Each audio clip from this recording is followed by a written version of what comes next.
Salut à tous, je suis Yurigon et on fait ici un petit tour d'horizon des 13 pires ennemis que l'on peut rencontrer dans la série et les films Kaamelott de Alexandre Astier. Pour faire court, vous êtes ici chez les salopards, hein? Et ouais, on a peut-être tendance à l'oublier aujourd'hui, mais Léo Dagan, à la base, c'était le conspirateur, un petit peu le méchant de l'équipe, le traître autour de la table ronde, celui qui n'hésitait pas, par exemple, à envoyer Arthur dans une mission contre des Skaven, le tout dans un labyrinthe plongé dans l'obscurité, lorsqu'il apprenait que le roi avait peur du noir. Faut toujours que vous veniez foutre votre merde, quoi. Il est même à l'origine d'une tentative de meurtre sur le roi, ce qui l'a mené en prison lors de la 2e saison. Et je sens que vous l'avez mal pris. Et même s'il est de plus en plus proche avec Arthur au fur et à mesure que l'histoire avance, il est quand même très content de lui piquer provisoirement le trône lors du livre 5. Mais d'un point de vue symbolique, c'est beaucoup plus intéressant. Donc concrètement, Léo Dagan, même s'il y a peu de chances qu'il devienne le méchant, ça peut toujours être quelqu'un qui peut mettre des bâtons dans les roues du roi Arthur. Vous savez ce que c'est mon problème? Je suis trop gentil. Dans la légende arthurienne, la fée Morgane est traditionnellement celle qui doit emmener le roi Arthur sur la légendaire terre d'Avalon après sa mort. Peut-être aller me recoucher, moi. Le problème, c'est que dans Kaamelott, Morgane, elle semble tout particulièrement pressée que cet événement arrive. Avalon, c'est pas la porte à côté. Allez, en route. On la retrouve même dans le livre 4 en train de menacer plus ou moins directement le roi. On est bien d'accord qu'il y a forcément un truc qui va finir par vous tomber sur le coin de la gueule. La vraie nature de la fée Morgane dans Kaamelott n'a jamais vraiment été révélée. Par exemple, elle n'est pas là lors de la réunion des dames de la saison 6. On ne sait donc pas encore pourquoi ce personnage est si agressif avec Arthur, ni ce qu'elle est vraiment. Peut-être qu'en fait, elle n'est pas vraiment une menace, mais juste un être surnaturel étrangement aigri. Si vous croyez que ça me fait plaisir de trimballer des macabées à Avalon... Mais en tout cas, ce qui est sûr, c'est qu'à ce stade, ce n'est pas non plus une alliée du roi Arthur. C'était peut-être l'une des plus grosses surprises de Kaamelott premier volet. Elias de Keliwick n'était pas aux côtés de Lancelot, mais avec Léo Dagan et Dame Célie. Qu'est-ce qui vous amène de beau? Pourtant, jusque-là, Elias il avait été présenté soit comme un ennemi clair et net de la couronne, soit comme un arriviste uniquement intéressé par l'argent, qui aime tout particulièrement embêter Merlin. C'est pas pour rien qu'on m'appelle le fourbe. Le personnage d'Elias a d'ailleurs régulièrement été développé dans le lore, mais toujours pour en rajouter sur son côté néfaste. Voilà, on va dire que les politesses c'est bon, prenons pas le risque que ça devienne mielleux. Par exemple, dans la première version du projet de Kaamelott Résistance, on découvre qu'après la disparition d'Arthur à la fin de la saison 6, Elias, il était carrément passé aux côtés de Lancelot. Donc concrètement, Elias de Keliwick, c'est un personnage encore assez versatile qui pourrait très bien suivre le pognon ou le confort et s'allier aux nouveaux méchants à venir de la saga. Sans parler de mettre sur pied un coup d'état, on pourrait quand même être un peu moins sur le désherbage et un peu plus sur la manigance. Que ce soit Elias de Keliwick ou Merlin, la série et les bandes dessinées Kaamelott, elles ont aussi fait apparaître de nouveaux personnages ayant des capacités magiques. Ah non, mais ça c'est rien, ça c'est quand je lève le bras, j'ai le bâton qui s'allume.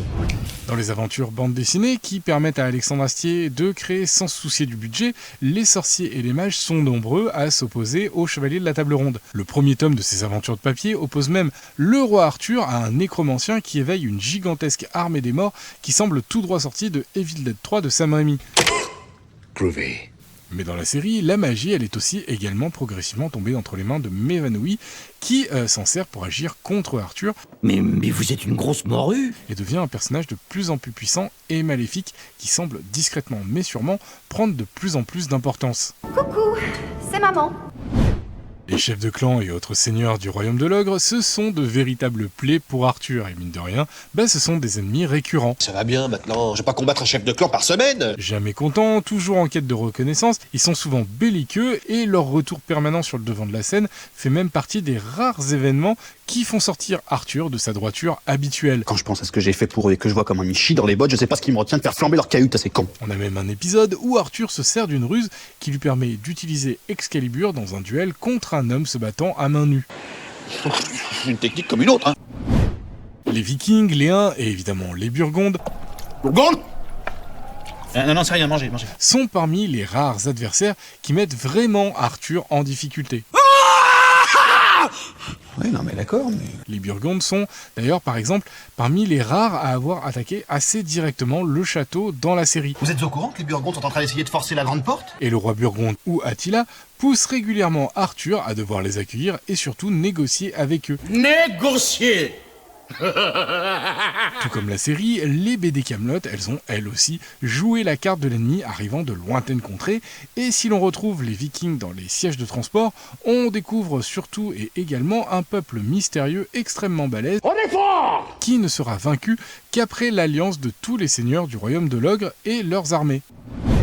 Évidemment, les Saxons, ils font eux aussi partie des peuples envahisseurs de Kaamelott qu'on évoquait un petit peu plus tôt, mais ils ont pendant très longtemps eu un statut très particulier. Je sais pas si vous êtes au courant, mais les Saxons ont pénétré sur le territoire. Bien sûr que je suis au courant. En effet, dans la série, ils sont une menace qui se retrouve perpétuellement hors champ. Je comprends pas, mais qu'est-ce qu'ils foutent ces contes saxons? On nous fait souvent comprendre qu'ils sont l'un des pires dangers pour le royaume, mais on sait pas forcément pourquoi. Ils s'en foutent, ce qu'ils veulent c'est raser le pays. Depuis le film Kaamelott premier volet, on sait maintenant que la menace était bien réelle, et surtout que les Saxons sont un peuple plus organisé et surtout plus malin que les Huns ou les Burgondes par exemple.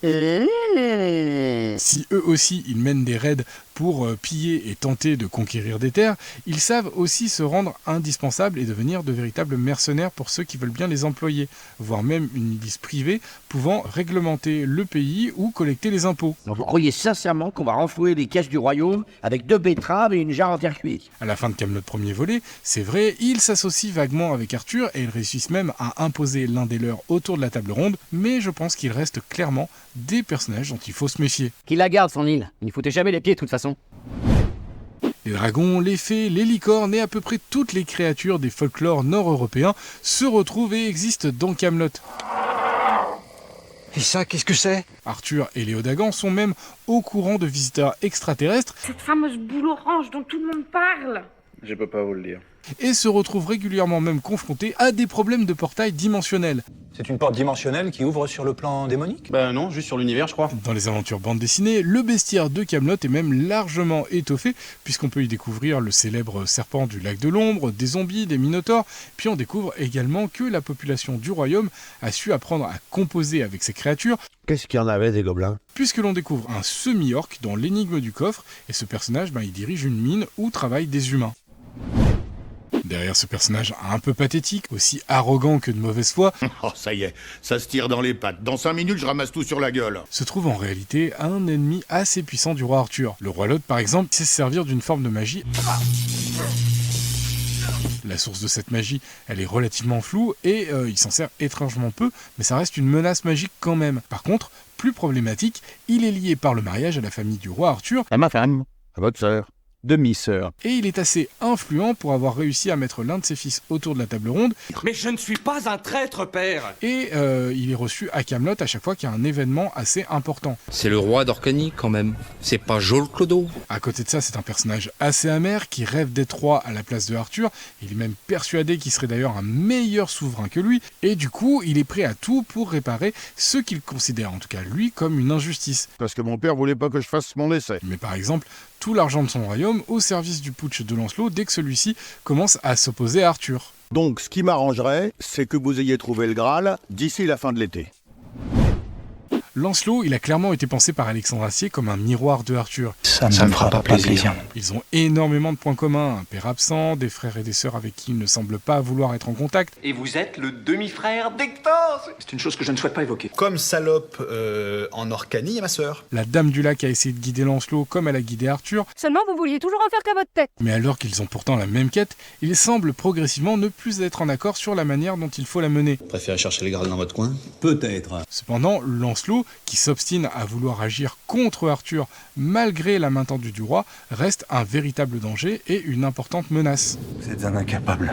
D'autant qu'entre la série et le premier film, le personnage de Lancelot ne cesse jamais de se transformer et d'évoluer, de devenir de plus en plus menaçant. On n'est pas tous au même niveau quand même.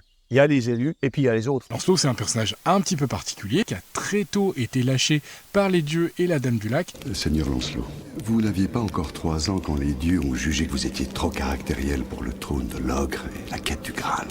Pourquoi? Parce que quand vous étiez petit, vous n'étiez jamais à ce que vous faisiez. C'était toujours la croix et la bannière pour vous maintenir 1 minute concentré. Mais il n'y a jamais d'angélisme. Arthur, lui aussi, il a fini par fâcher les dieux, et c'est d'ailleurs dans cet esprit qu'ils lui ont envoyé une réponse à sa mauvaise gestion de la quête du Graal. Les dieux ont décidé de prendre des mesures. Méléagant, c'est un être surnaturel qui est de retour à la fin de Kaamelott premier volet, et c'est quelqu'un qui jusque-là s'est servi de ses pouvoirs pour nuire à peu près tout ce qu'il a rencontré directement ou indirectement. Par sa simple présence, Lancelot s'est enfoncé dans la folie. Le truc avec Lancelot, c'est que tout le monde commence un peu à se demander s'il est pas en train de devenir... Et c'est par ses actes qu'il a réussi à carrément pousser Arthur jusqu'au suicide. Faites ça en douceur. Mais sa nature exacte dans la saga jusqu'au premier film reste encore indéfinie. Mon nom ne vous dira rien. Mais chez vous, on m'appelle la réponse. Dans certaines versions de la légende arthurienne, il est carrément le fils du souverain du royaume des morts. Vient dieu des morts solitaire des frayeurs, la réponse. Et donc une menace potentiellement gigantesque dans la saga. Mais comme à ce stade, rien n'est vraiment clair, il ne peut pas franchement être non plus sur la plus haute marche du podium. On va passer une bonne soirée magnifique.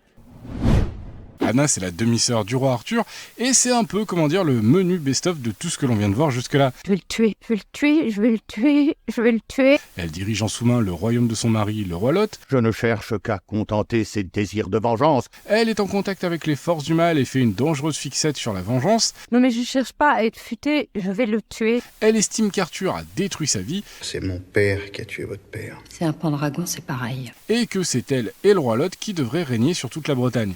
Bâtard, fils d'assassin et usurpateur. Dans la légende arthurienne, c'est elle qui est derrière beaucoup d'événements macabres, comme par exemple la disparition de Merlin, qu'elle arrive à piéger dans une tombe dont il n'arrivera plus jamais à sortir.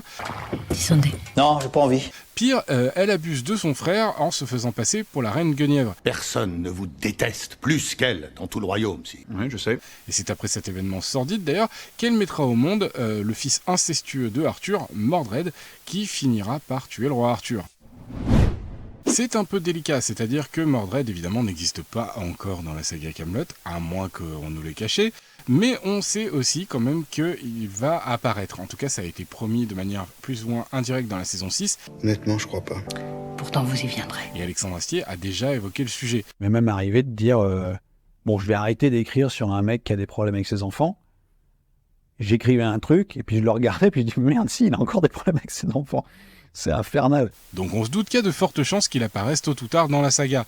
Le truc, c'est que à ce stade, on ne sait pas encore vraiment ce que l'auteur en fera, vu qu'il réfléchit encore sur la fin de l'histoire. Il va quand même falloir que je me pose la question de savoir si Arthur meurt. Voilà, c'était un tour tout à fait subjectif et certainement pas tout à fait exhaustif, mais que j'espère assez complet sur les méchants qui pourraient très bien revenir dans la suite de Camelot. Si vous avez d'autres suggestions, n'hésitez pas à le dire dans les commentaires. Et puis n'hésitez pas à soutenir la chaîne en likant, en commentant, en partageant, et puis en allant la soutenir sur Tipeee. C'est de plus en plus dur de faire des vidéos sur YouTube, donc on a besoin de vous. D'ici là, et comme d'habitude, je vous dis un grand merci et à très bientôt.